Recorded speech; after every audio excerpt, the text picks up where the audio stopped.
এই যে দেখছো জিপসি ফুল, জিপসি ফুলগুলো দেখতে পাচ্ছ? তো এই জিপসি ফুলের একটা ভীষণ ভালো কাহিনী আমার জানা আছে। সেটা কীরকম, আমি যখন খুব ছোট ছিলাম, বেশি দিন আগের কথাও না, এই যে যে জিপসি ফুলগুলি না আগে বিয়েবাড়ির গেটে সাজানো হতো। গেটে যে একটা ফুলের ডেকোরেশন করা হতো, তো সেখানে হয়তো কিছু গোলাপ বা রজনীগন্ধা বা লিলি বা যেগুলিকে আমরা স্টিক লিলি বলি সেগুলি দিয়ে সাজানো হতো খুব সুন্দর করে। এবার যে জায়গাতে ফুল কম পড়তো বা ফুল একটু ফাঁকা ফাঁকা থাকতো, সে জায়গাগুলো এই জিপসি ফুল দিয়ে ভরাট করা হতো, যাতে দেখতে ভরাট মনে হয়, অনেকটা মনে হয়।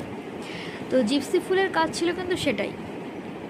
তো আমার খুব ভালো করে মনে আছে যে আমি হয়তো কোনো বিয়েবাড়িতে বোকে গিফট করব বা কিছু একটা ফুলের কোনো বাঞ্চ গিফট করব, তো সেখানে ফুলের চার সাইডে এই জিপসি ফুল, তখন একে কিন্তু জিপসি বলতো না, একে তখন কি একটা যেন ফুল বলতো, মানে বুনো ফুল টাইপেরও না, কি একটা যেন নাম বলতো, কিন্তু জিপসি যে বলতো না সেটা আমার ভালোভাবেই মনে আছে।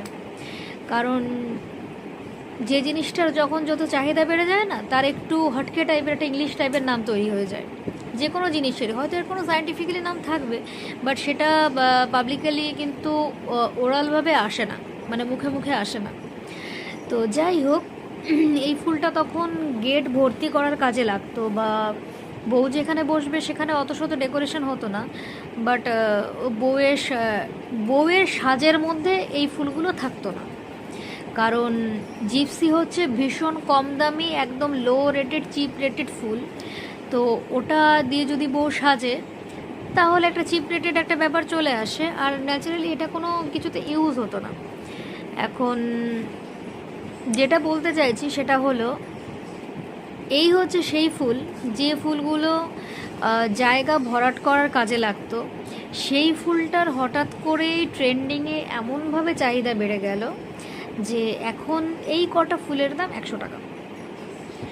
তো 100 টাকাটা ম্যাটার না, ম্যাটারটা হচ্ছে চাহিদা।